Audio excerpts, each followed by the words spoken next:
Hindi ka tao sa paningin ko.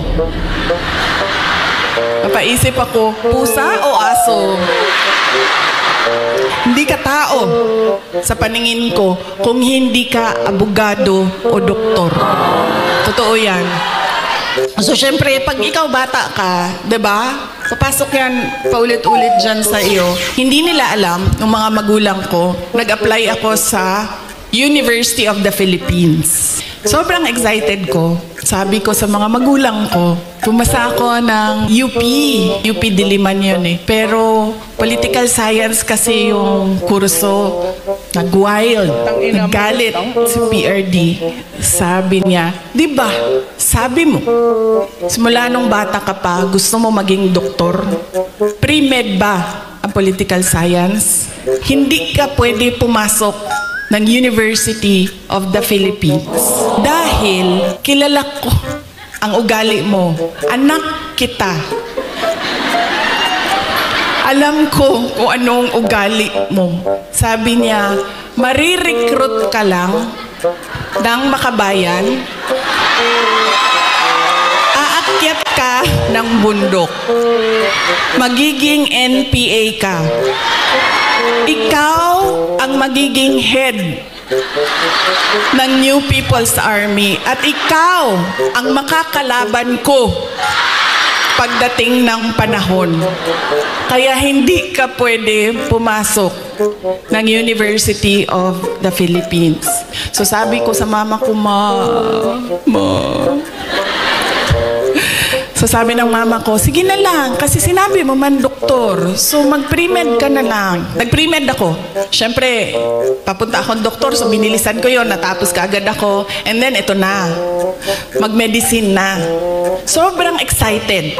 Si President Duterte, pumunta na lang siya sa akin at sinabi niya na, ayan na, may school ka na, na-enroll ka na, may bahay ka na, pumunta ka na lang doon ng ganitong date. Pagdating ko doon, kompleto na. May kama na ako, may washing machine, may refrigerator, may kotse pa. Sige ma'am, ipa-adapt kita sa tatay ko. Tapos, syempre, hindi naging successful. First sem pa lang, alam ko na parang fish out of water. Alam nyo yung, bakit madali para sa kanila, nahihirapan ako. Tapos dumating ang second sem na halos hindi na ako pumapasok. So kinabahan na ako. Di ba sa probinsya, sa Manila, kasi ako nag-med school. Pag ipadala ka sa Manila, parang malaking send-off yon. Congratulations sa anak ko, graduate ng ganito. So ako, syempre kinabahan na ako kasi hindi ako makakauwi. Pinadala ako sa Manila para maging doktor. Tapos uuwi ka, drop out. Pinag-iisipan ko ang kapalaran ko. Wait, sabi naman ng tatay ko, doktor daw o abogado. So dito na lang ako sa abogado. So lumipat ako, nag-apply ako sa San Beda College kasi at the time na nagdesisyon ako, San Beda College na lang yung bukas. So hindi ko pa sinabi kaagad na nasa San Beda na ako.